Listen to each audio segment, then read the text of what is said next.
West Coast Cookbook and Speakeasy with Chef Justice Putnam. Netrootsradio.com.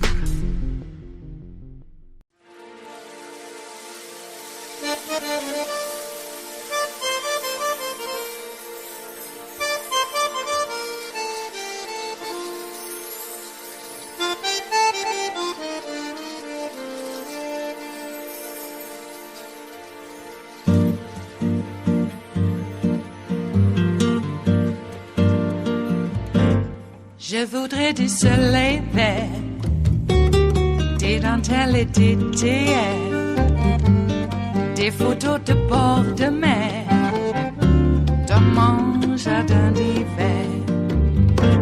Je voudrais de la lumière, comme en Nouvelle-Angleterre. Je veux changer d'atmosphère, dans mon jardin d'hiver. À fleurs sous la pluie de novembre, tes mains qui courent, je n'en peux plus de t'attendre. Les années passent, qu'il est loin, là je tombe. Nul ne peut nous entendre. Je voudrais du Fred Astaire. Whenever Donald Trump has to do something he doesn't want to do, like testify in a civil case involving, for instance, rape and defamation that he committed, he has one of his lackeys or lawyers do something to distract attention from that particular day. Today was not only E. Jean Carroll testimony day for Donald Trump. It lasted all of 3 minutes. That must sound familiar to Donald Trump. But it was also the day that he gave the green light to his lawyer down in Georgia, Steve Sadow, to file a Me Too motion in the Fani Willis disqualification gambit by Mike Roman, Donald Trump's former election day supervisor, and fake elector certificate mule, who was indicted along with Donald Trump in Georgia, not by Fani Willis, by the prosecutor or the special prosecutor, Nathan Wade, but by a jury, a grand jury in Georgia. But now Trump, in his filing today, his 6-page filing to Judge McAfee, has taken it one step further. He now has claimed that Fani Willis's day before Martin Luther King Day Jr. speech at the Big Bethel AME Church, historic church in Atlanta, was also inappropriate because it had the potential of, get this, a substantial likelihood of heightening public condemnation of the accused Donald Trump. In other words, she took to her own pulpit to counteract Donald Trump's bully pulpit, and by arguing there as a special prosecutor, their argument is that it is more likely than not now that a jury in Georgia, made up of local people of Georgia and their demographic, will somehow, more likely than not, publicly condemn Donald Trump because of his skin color.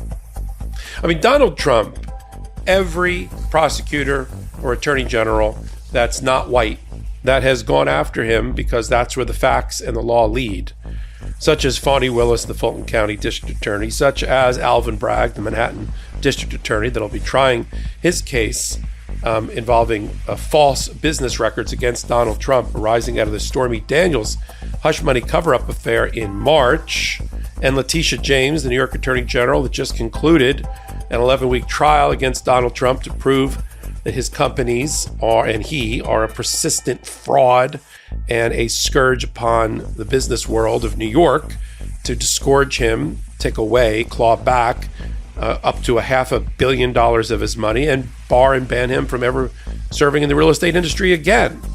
Every time one of these people go after him, prosecute him, indict him, based on his own criminal conduct and behaviors alleged in indictments brought out by grand juries and otherwise, they are racists. That's because Donald Trump doesn't understand the meaning of the term racist.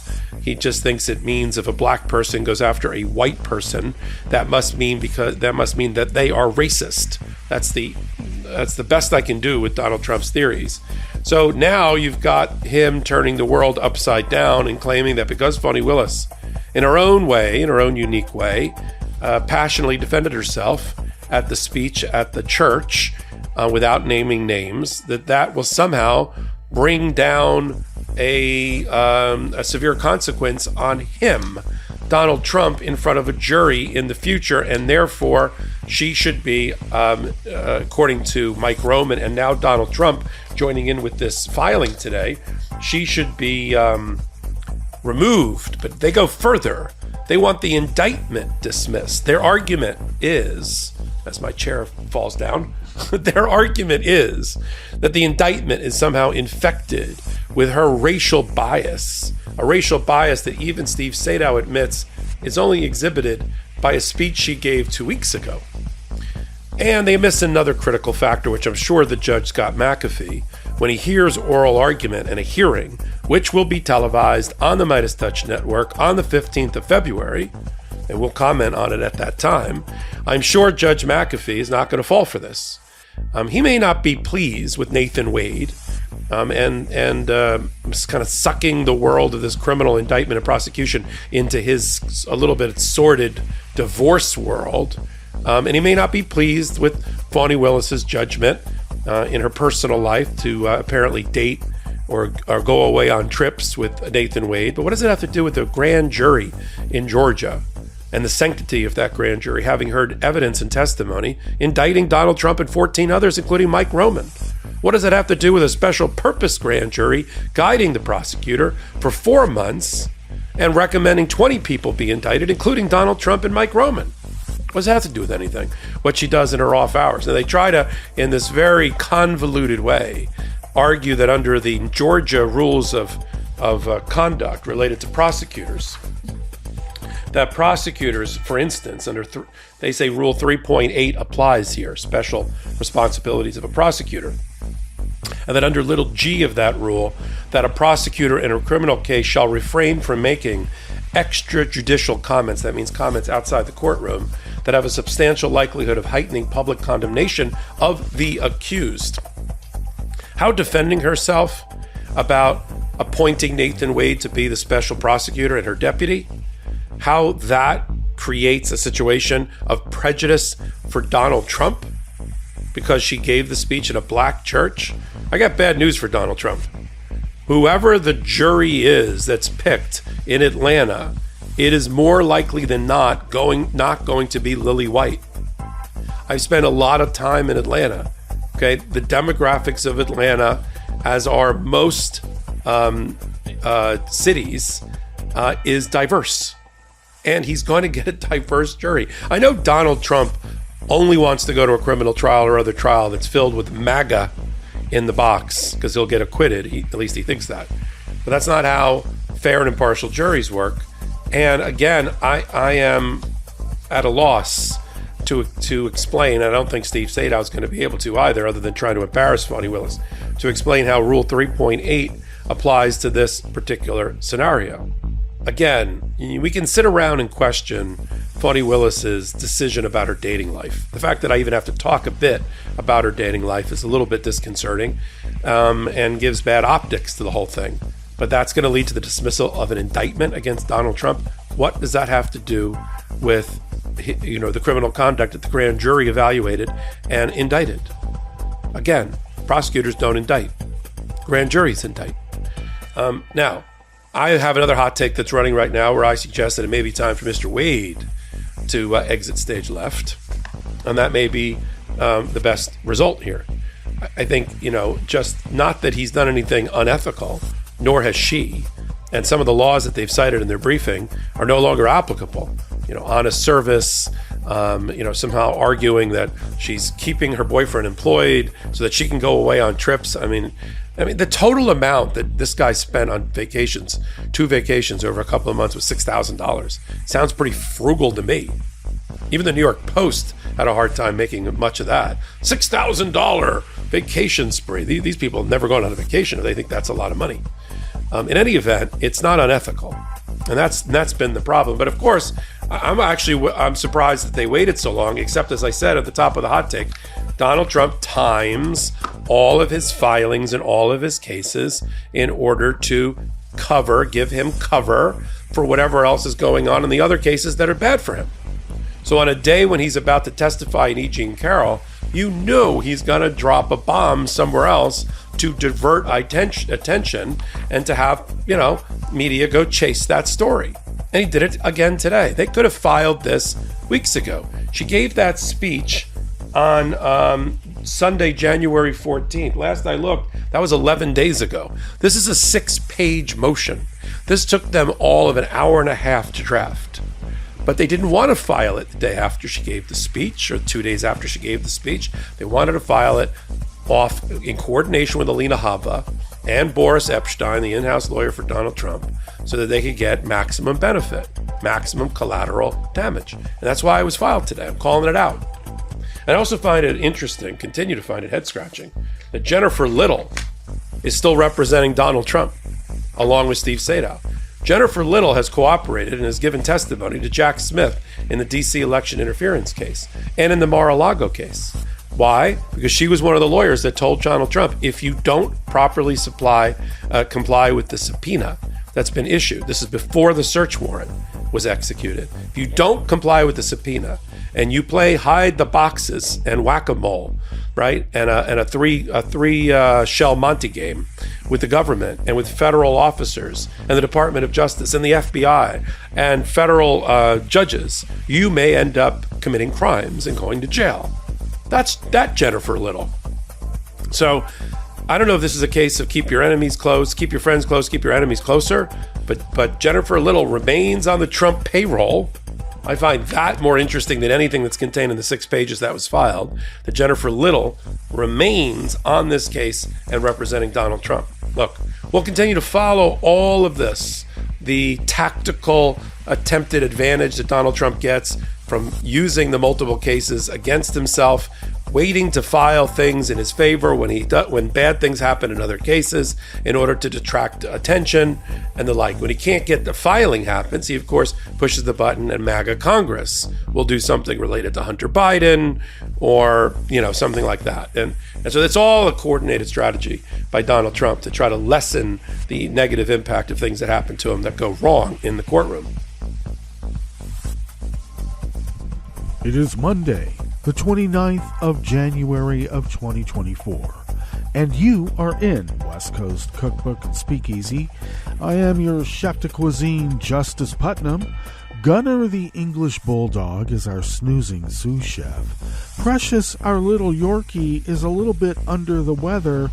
She is our door girl, and she would normally be seating you for our especially daily special River City Hash Mondays, but she's resting right now, and we are mulling over taking her to the vet. So she's getting she's gotten old real quick or something.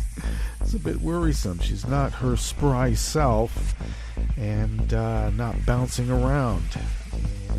And she was panting a bit yesterday, which was concerning because that's could be an indication she was in pain or discomfort. She seems to be going to the bathroom okay. She drank some water, though she didn't want it when I gave it to her. She did drink on her own. She's eaten some food. She did pretty good yesterday, but during the day, but she didn't eat her dinner. And so she's just kind of been staying in one spot when usually she moves from one sleeping area to another. So, just little things like that. Is that a little thing? I don't know. It's worrisome. I'm hoping that maybe it's just, a stomach virus. Maybe it could be something like that. Let's hope. Yes. We love our our companions. So we don't want them to be uncomfortable. We don't. Okay, so what a weekend, huh? Excuse me, pardon me there. Yeah, I suffered the slings and arrows of Ellen's, I don't know, brown shirts or whatever.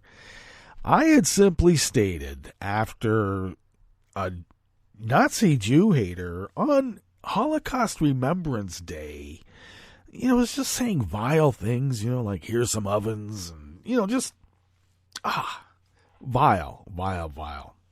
So I just simply stated my stock phrase is that we need to punch these Nazis, and after we're done punching them, we have to punch them again. And apparently that was flagged as being promoting hate. Well, yeah, I am promoting the hate of Nazis. I am guilty. Okay? I just didn't know that in America that was supposed to be a bad thing. Now, in Ellen's America, is it Ellen or is it Elon? I like to say Ellen. In his America, which is funny because he comes from, his background as a blood emerald, apartheid blood emerald heir to that fortune. Apartheid blood emeralds. Mm-hmm. His idea of America is, I gotta say, distinctly different than what we have all knew that we, we knew it. We came to love it. Not anymore. Nope, the most right-wing extreme types have decided they're going to tell us what we get to do. Greg Abbott says, Supreme Court, we don't need to follow the law. Unbelievable. Okay. Well, I guess we just don't need to follow your laws anymore, pal. But you know what? He will send his he'll send his Praetorian Guard to, make sure you toe the line. You toe the line. So we'll see what goes on here. They're just itching for a civil war. We got all these wacko governors. And a few northern ones now, too, have joined the fray. They're all Republicans. At the drop of a hat. Now, why is that? Because we know that they can't think for themselves. They have to have their billionaire benefactors tell them. So they already have a coup in a box. They had ALEC, writing legislation. So you got legislation in a box. Just sign your name. Click off this box here. Click off that box there. Sign your name. You're done. Don't even have to think about what the bill is or what it says. Just sign here. And that's how they've been living for decades. So they were told, we can make political hay, as usual, about demagoguing immigrants at the border. Illegals. As if that hasn't been happening since even before they were called wetbacks. They even had a bill about wetbacks. That's how they called it. Can you believe that? That's when they say they want to go back to the good old days. Yeah, I know what the good old days are for you, pal. So, you got one side who says it's okay to let moms and their kids drown in the Rio Grande. And there's another side that says, look, we can't let people drown in the Rio Grande. And one side says, oh yeah? Come and take our barbed wire away from us. We dare you. And so we said, look, in a civilized society, we'll adjudicate this in a court of law. We don't want to come to fisticuffs because we're civilized. So we went to a court of law. It was adjudicated in our favor, and now they are thumbing their nose at the cops. Okay. Now, I know what would happen normally in a situation like this. Oh, well, maybe not normally, because we know what would normally happen. There's no black people involved in perpetrating this. They're not going to burn down the house like they did the SLA. Okay? We're just saying. Let's be clear. But normally, in a situation like this, when the disrespect for the law is so profound measures are measured out. Kaboom. So we'll see. We don't want to do that. Isn't that weird? We have to fight wars on all these different fronts. Joe's like brokering peace in the Middle East while being called Genocide Joe by another AstroTurf group who is now upset because Nancy Pelosi rightfully stated that, Putin is going to, benefit greatly by this. In fact, we wouldn't be surprised if Putin had some sort of financial involvement in this, like he has in many times. And now, you can't say that. We're not being financed by Putin. Well, you're getting financed by, that guy. All of a sudden, I forget. His wife is the Code Peak founder. And then he's like some tech billionaire who's involved himself in a few AstroTurf campaigns. So he's been behind these I call them pro-Hamas protests. Other people say pro-Palestinian. Yeah, okay. So, it's just insane. It has a certain coordination to it, and it really bothers me. Doesn't it bother you? And this ain't Q stuff, and I love how they like to put it out there. Oh, you just hate Trump. Damn right. Like we would any crook. I wouldn't say hate. Or maybe I would. Profound dislike. Okay. Oh, did you hear or see that we had some football games too? Yeah, pretty exciting if you're into that sort of thing. And even if you're not, I'm going to say it was pretty exciting. Yeah. And I don't know what this is. Actually, I do know what it is about the Taylor Swift brouhaha. Ha ha ha. MAGA is absolutely up in arms, not only because she can mobilize a pretty strong voting bloc at the drop of a hat. Not only is, I looked it up, her net worth right now is almost $1.2 billion. So I don't think like she's dating Calvin Kelsey for the money. That's what MAGA says. Oh yeah, he gets a $70,000 bonus check for getting to through the playoffs. Now we know why she's with him. Yeah, at $1.1 billion. Maybe he's thinking that she might be a pretty good meal ticket. I don't need to go out here and bash my head in and suffer, concussion problems. It's Monday. I'll get it. CTE is what I'm trying to say. So maybe it's that. Or maybe it's that they actually, love each other. There might, something, which I can understand MAGA having no concept of love. It's all got to be transactional. They don't have a prenup. Well, some people do and some people don't. And I'm not arguing against prenups. Okay, I'm not. I'm just saying that sometimes people love each other. Okay? It doesn't have to be so transactional. But I don't expect a MAGA to do anything that is not transactional, to be honest with you. So they're going after her, and it's not just because she can mobilize voters. But both she and Kelsey are race traitors. Let's be clear.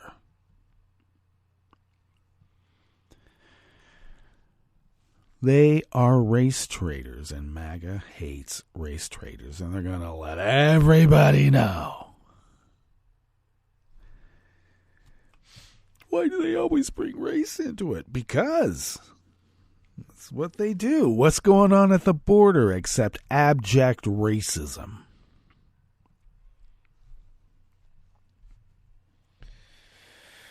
Yeah, I know xenophobia is too, but xenophobia is steeped in racism as well. Let's be clear. Okay. Well, instead of going on and on and on, I know, let's go ahead and give you a rundown on what we have in store for you here in this salon that we call West Coast Cookbook and Speakeasy as we begin in the Bistro Cafe of said salon. Well, at the top, that was a Medea's touch again, once again describing a very terrified Trump filing a very desperate motion in Georgia. That's right, a very desperate motion in Georgia. Should have Brooke Benton sing that. A desperate motion in Georgia. And it's desperate all over the world. On the rest of the menu, yeah, sometimes it's obscure, and sometimes it's even more obscure.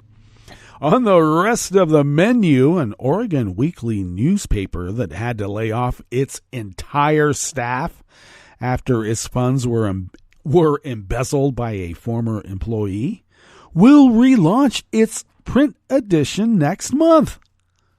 Good for them. That's the Eugene Weekly, by the way. A Superior Court judge ordered the Los Angeles Police Department to get rid of photographs of legal documents that officers took during an unannounced raid on the home of a Black Lives Matter attorney. Wow, unannounced. Without a warrant, too, apparently. And Illinois election officials are weighing the recommendation of a retired Republican judge to remove Trump's name from the March primary ballot. It's growing. After the break, we move to the chef's table where the Czech lower house approved a tougher gun law a little over a month after the nation's worst mass shooting. And French farmers vow to continue protesting despite the government's offer of concessions. Wow, that's like a virus going around, too. I wonder where they caught it. All that and more on West Coast Cookbook and Speakeasy. Bon appetit.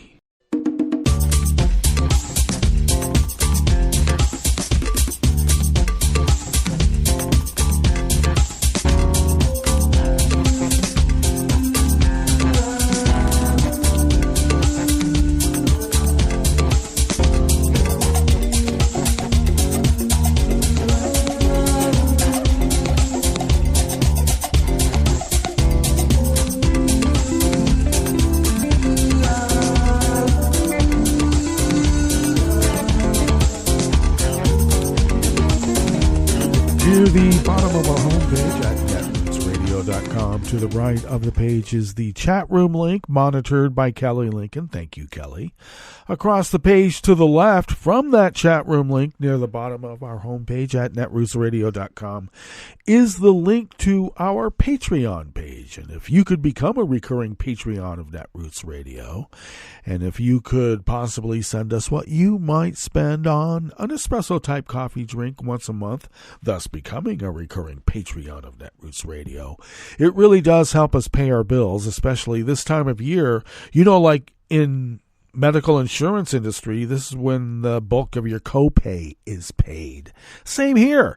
This is where the big bills come due, and any amount of help that we can get from you really helps. So thank you for your generosity in allowing us to fulfill our civic duty as the founders originally intended so many, many years ago. If you would like to follow Netroots Radio on Twitter, Mastodon, Spoutable, Blue Sky, Facebook, etc., etc., etc., you can do so at Netroots Radio. Tom takes care of those. We all take care of Facebook, but Tom takes care of those social media feeds and a hell of a lot more. So thank you both, Kelly and Tom, for doing everything that you do. It really helps. You can also follow me on all those social media platforms at Justice Putnam, all one word. And I post the show notes and links diary on Daily Co's 10 minutes before showtime.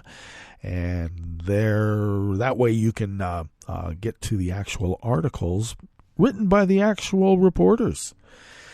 And let's see, you can also follow the show, such as it is on Twitter at Cookbook West, and pick up podcasts by way of Spreaker, TuneIn, iHeart, YouTube, iTunes.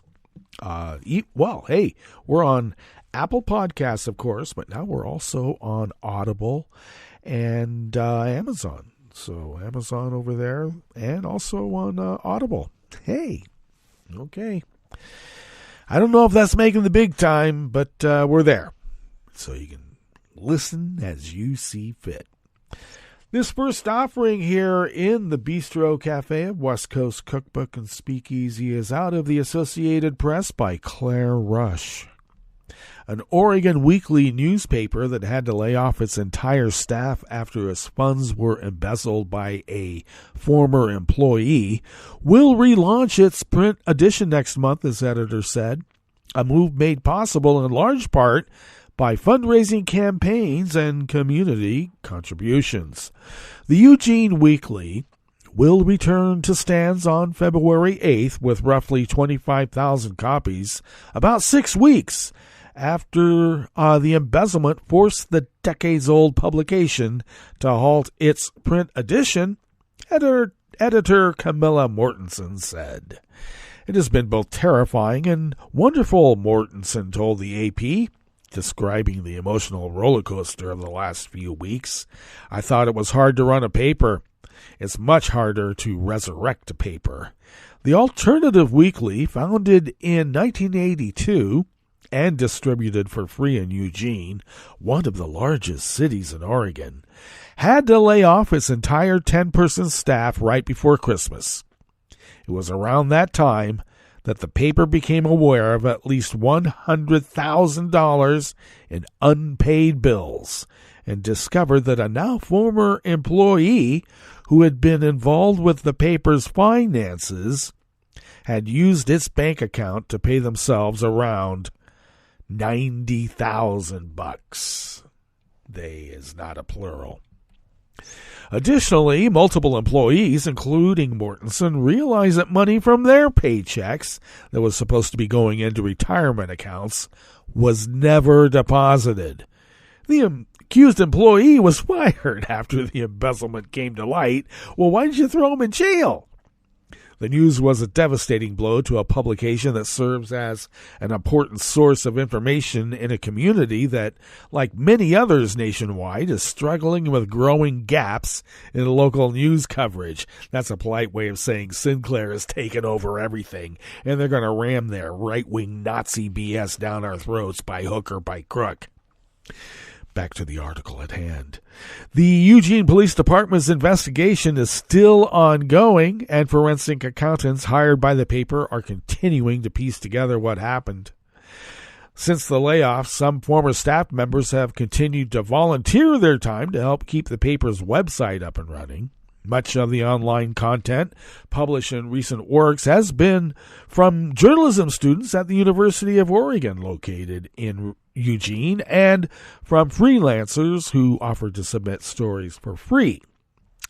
The just journalist equivalent of pro bono, Mortensen said. Some former employees had to find other jobs in order to make ends meet, but Mortensen hopes to eventually rehire her staff once the paper pays its outstanding bills and becomes more financially sustainable.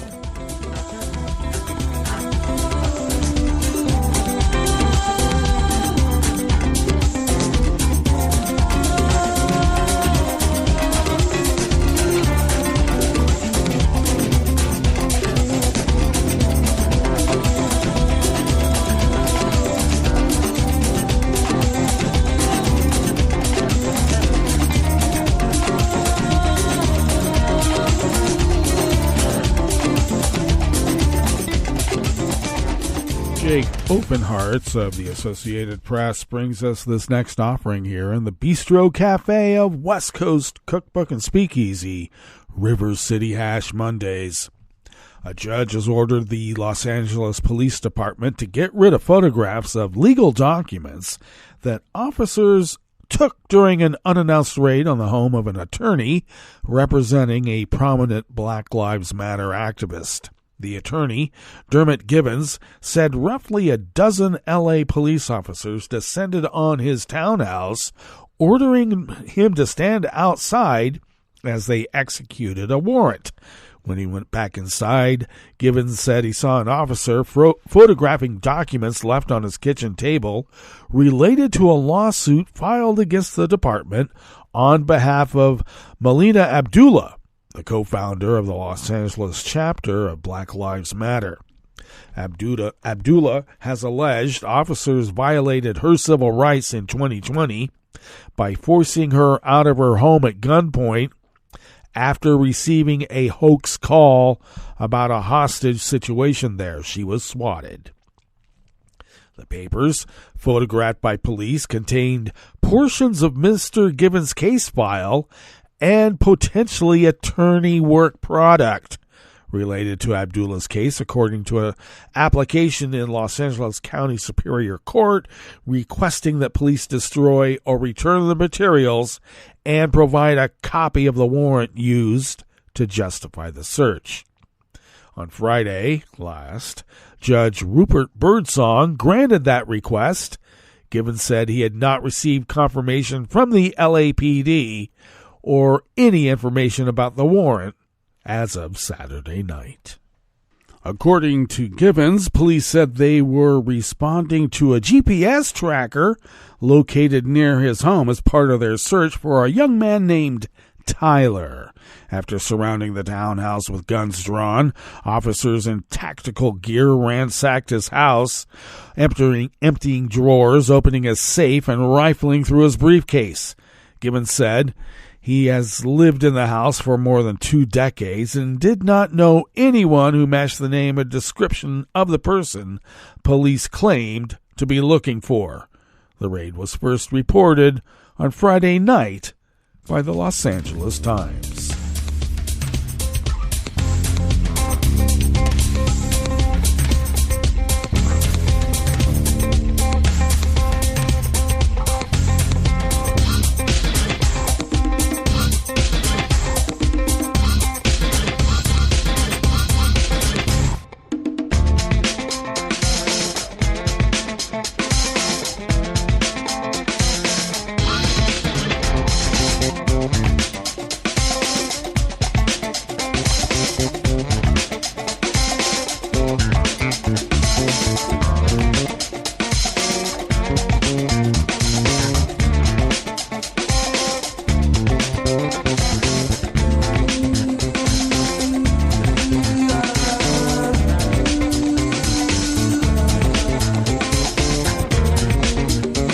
Staff at the Associated Press brings us this final offering here in the Bistro Cafe of West Coast Cookbook and Speakeasy.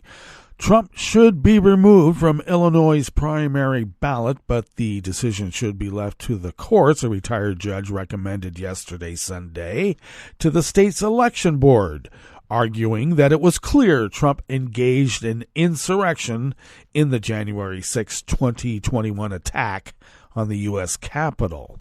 The Illinois State Board of Elections is expected to consider the recommendation tomorrow, Tuesday. Attorneys for Trump and citizens seeking to keep the Republican former president off the ballot presented their arguments on Friday before the hearing officer, Clark Erickson. The retired longtime Kankakee County judge is a Republican. The Illinois effort to keep Trump off the March ballot is similar to those filed in several other states. The Supreme Court is set to hear arguments next month in an historic Colorado Supreme Court ruling to remove Trump from that state's ballot. The case presents the High Court with its first look at a provision of the 14th Amendment barring some people who engaged in insurrection from holding public office. Well. That brings us to our break, and when we get back from that break, we will go through weather from around the world, and we will finish up with the stories that we have curated for you today. You are listening to West Coast Cookbook and Speakeasy, and we will be right back. You are listening to netrootsradio.com. Please hang up and try again.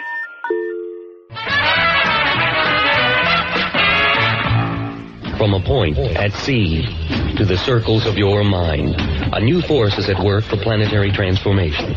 New radio for a new Earth.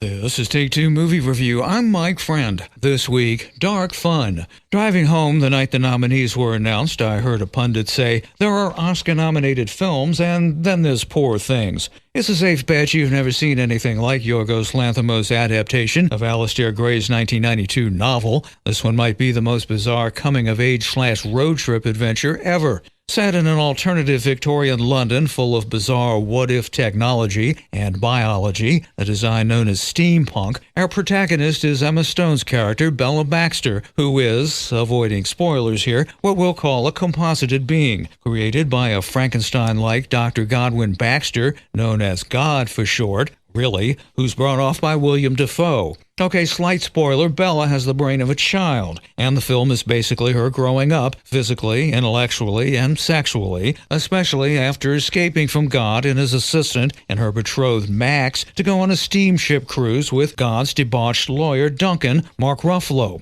On that cruise, she's confronted on every level imaginable, and watching her development is as fascinating as it is funny. In an amazing acting job, Stone captures Bella from untoilet-trained woman-child to sharp-witted intellectual discussing human perfectibility. The movie's shot in black and white, with some scenes in color, lots of bizarre angles in the use of wide-angle lenses, seemingly unnecessarily until you know the code. Poor Things ventures into fraught areas of feminism and female empowerment, where those searching for hypocrisy and outrage seem never to be at a loss. Those so inclined should remember that part of humor is satire and even cynicism. Fans of Terry Gilliam and Wes Anderson will get this one. This has been Take Two Movie Review. I'm Mike Friend. Catch up with us at take2moviereview.com and feed us back on our channel on YouTube.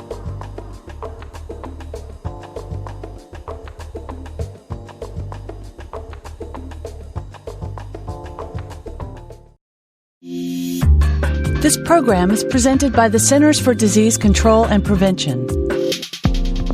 For older adults, optimal aging includes preventing injuries, effectively managing existing chronic conditions, and maintaining physical and cognitive health and social engagement. I'm Dr. Linda Anderson, Director of CDC's Healthy Aging Program. The promotion of cognitive health is a critical component of overall good health. Cognitive health among older adults is not just the absence of disease. It's the development and preservation of cognitive abilities such as memory, language, judgment, and remembered skills such as driving. Cognitive abilities enable individuals to maintain social connectedness, an ongoing sense of purpose, and the ability to function independently. In 2013, CDC and the Alzheimer's Association released the second in a series of roadmaps. This roadmap, the Public Health Roadmap for State and National Partnerships 2013 to 2018, was developed as part of CDC's Healthy Brain Initiative. It reflects the insights and expertise of a wide range of stakeholders at the national, state, and community levels. The roadmap shares the Healthy Brain Initiative's vision of cognitive health as a vital component of overall health and well-being, an area ripe for public health efforts. Specific actions are addressed in 4 traditional domains of public health. The first is monitor and evaluate. Tracking the health of the nation is a fundamental public health function. Actions in this area include assessments related to cognitive health that help quantify and qualify the public health impact and inform public health policies and strategies. The second domain is educate and empower the nation, which focuses on actions that raise public awareness and improve access to information and resources. The third domain, develop policy and mobilize decentralized partnerships includes actions aimed at ensuring that cognitive health is integrated into a broad spectrum of public health work. The fourth area, Assure a Competent Workforce, focuses on preparing public health professionals to translate current and emerging findings on cognitive health into effective public health practice. This roadmap provides a solid foundation for the public health community to anticipate and respond as new scientific discoveries related to cognitive health emerge. Public health agencies and partners are encouraged to work together on actions that best fit their mission, needs, interests, and capabilities. For more information, please visit cdc.gov/aging/healthybrain. For the most accurate health information, visit www.cdc.gov or call 1-800-CDC-INFO. We're the Goo Goo Dolls. We're fortunate that our daughters have what they need to grow and learn. But that isn't the case for nearly 13 million kids in the U.S. that struggle with hunger. Childhood hunger is a heartbreaking reality that Feeding America is working to change. Each year, the Feeding America network of food banks rescues billions of pounds of good food that would have gone to waste and provides it to families and children in need. You can help kids in need in your community by visiting feedingamerica.org. Brought to you by Feeding America and the Ad Council. Hi, I'm Tom Hartman, and since you're listening to netrootsradio.com, show your progressive side and go to the donate button on the bottom of the homepage. It's progressives like you who power Netroots Radio and keep the progressive message beaming everywhere 24 hours a day. Just go to our donate button at the bottom of netrootsradio.com. Thank you for keeping progressive radio at full power.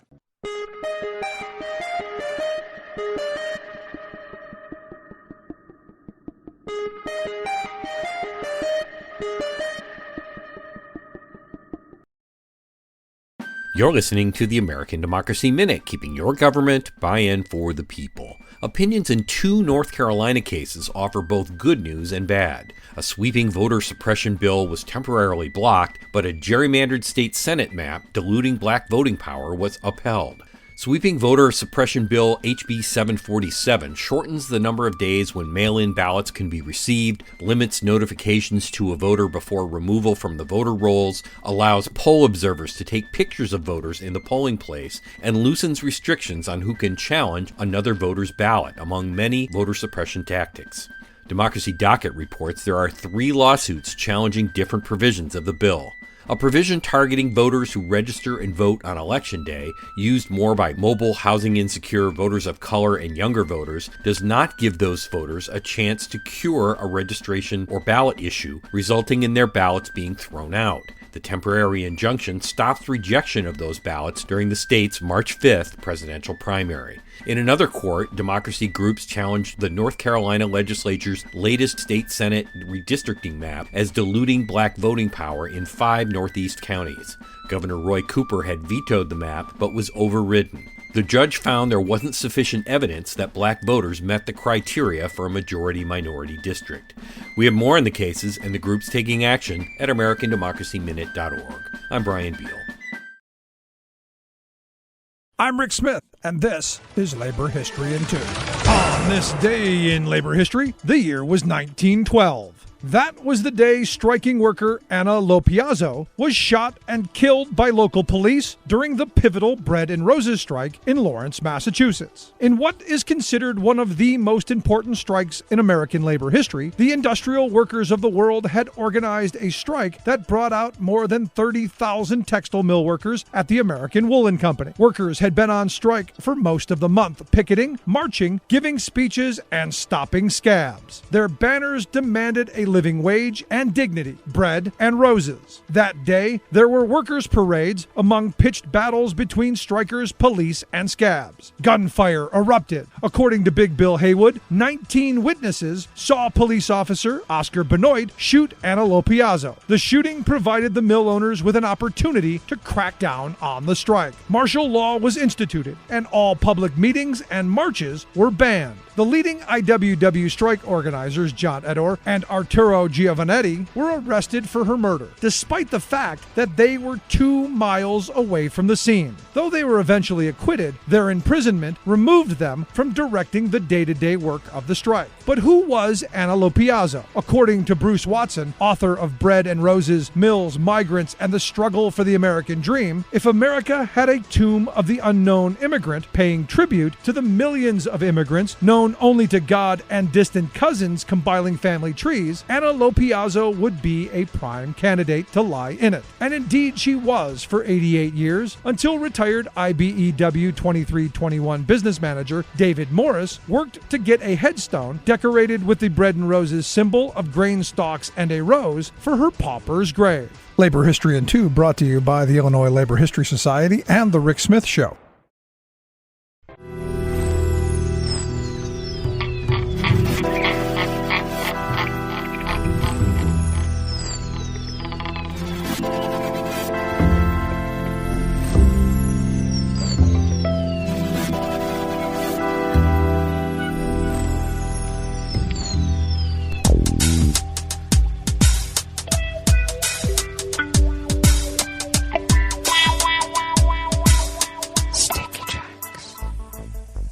Thank you for accompanying us here to the chef's table at West Coast Cookbook and Speakeasy River City Hash Mondays.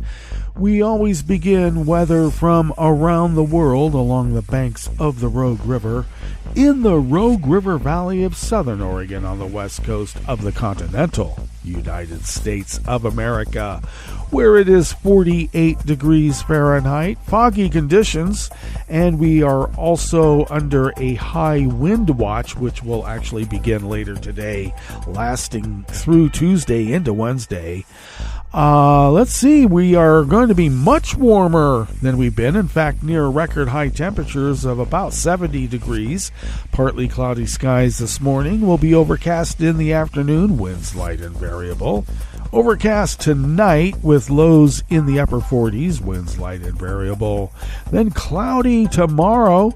Once again with near record high temperatures. This time in the mid 60s. Winds light and variable in spite of the fact we are under a high wind watch.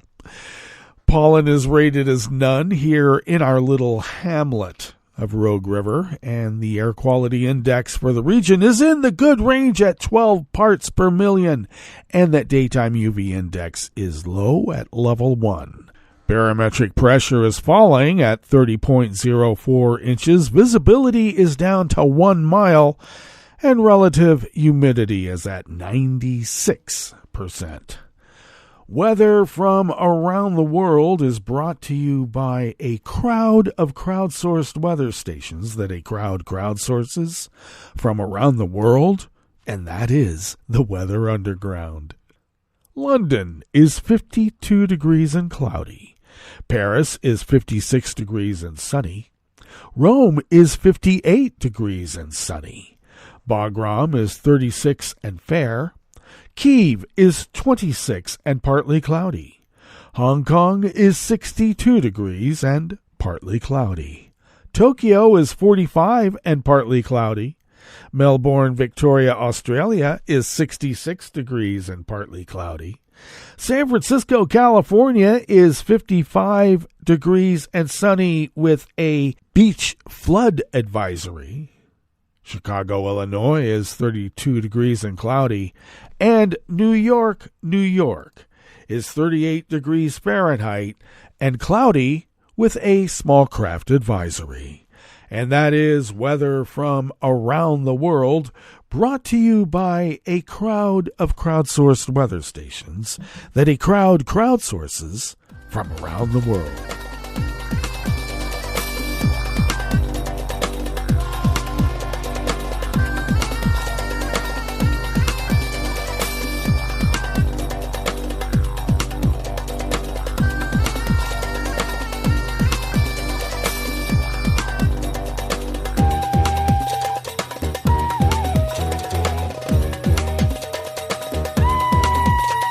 Staff at the World Desk of the Associated Press brings us this first amuse-bouche here at the chef's table at West Coast Cookbook and Speakeasy River City Hash Mondays.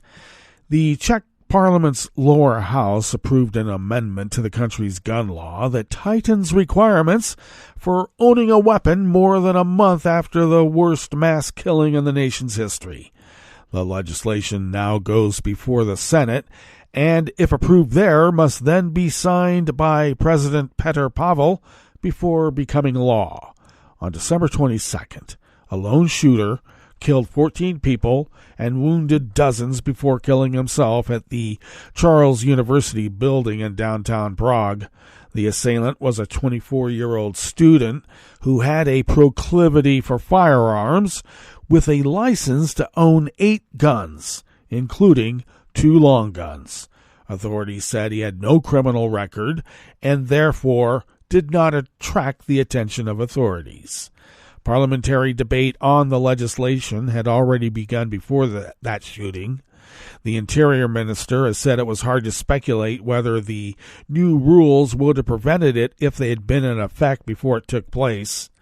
In the 200-seat lower house, lawmakers approved the changes in a 151-0 vote. If approved by the Senate, where the ruling coalition government has a majority, and signed by President Pavel, it would then be possible for authorities to seize a weapon from private owners for a preventative reason. It also includes a requirement for businesses to report to police suspicious purchases of guns and ammunition, and gives doctors access to databases to find out if their patients are gun owners. Gun owners would have to undergo a medical check every 5 years, not every 10 as it is now. In the country of 10.9 million people, 314,000 had a gun license at the end of 2022 and owned almost 1 million weapons of various types.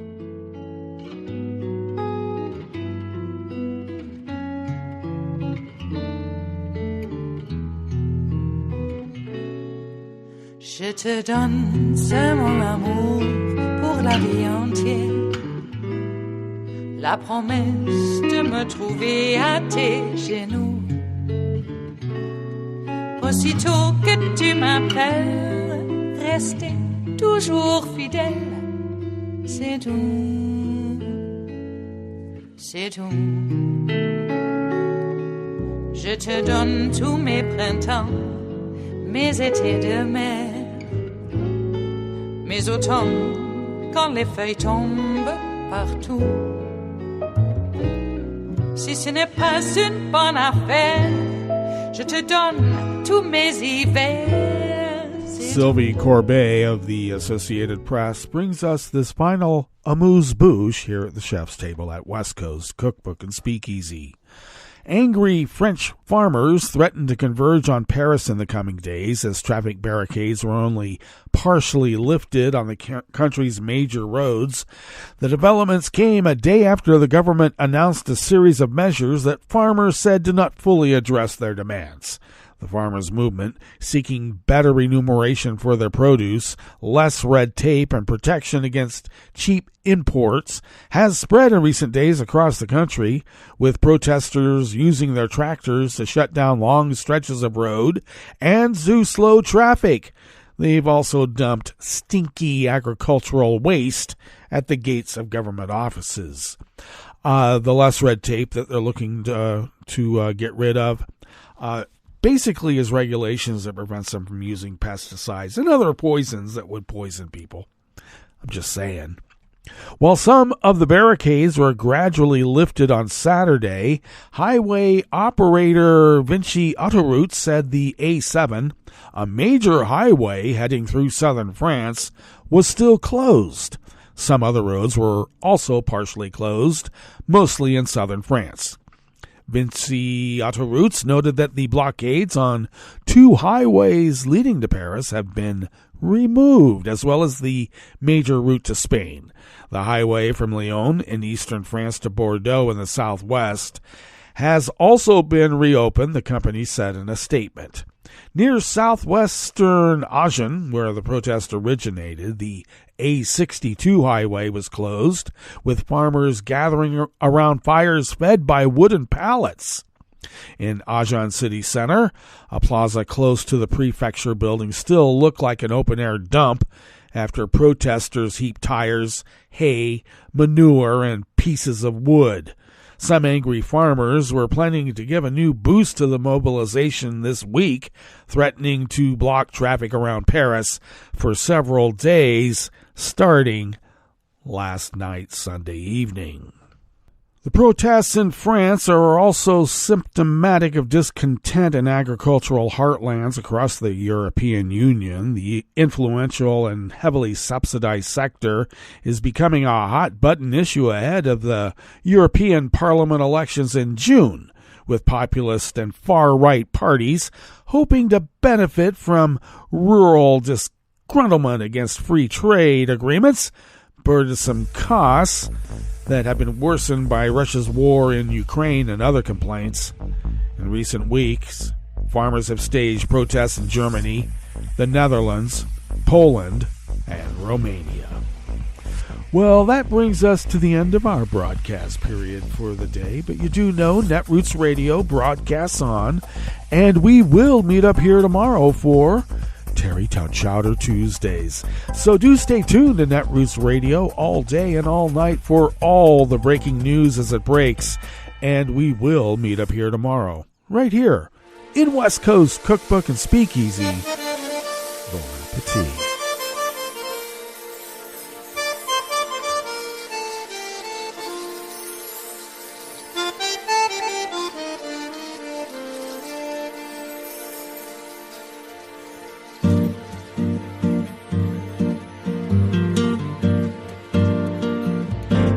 Je voudrais du soleil vert, des dentelles et des théières, des photos de bord de mer, dans mon jardin d'hiver.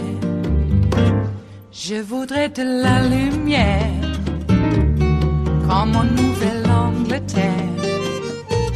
Je veux changer d'atmosphère, dans mon jardin d'hiver.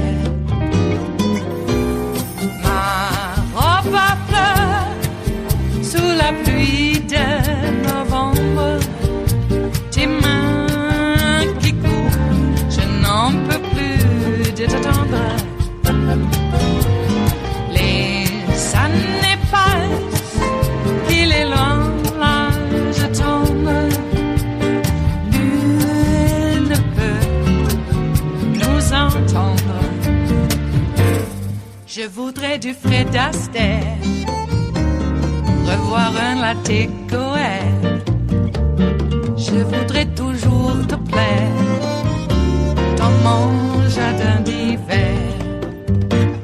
Je veux déjeuner par terre, comme au long de golfe clair, t'embrasser les yeux ouverts dans mon jardin d'hiver.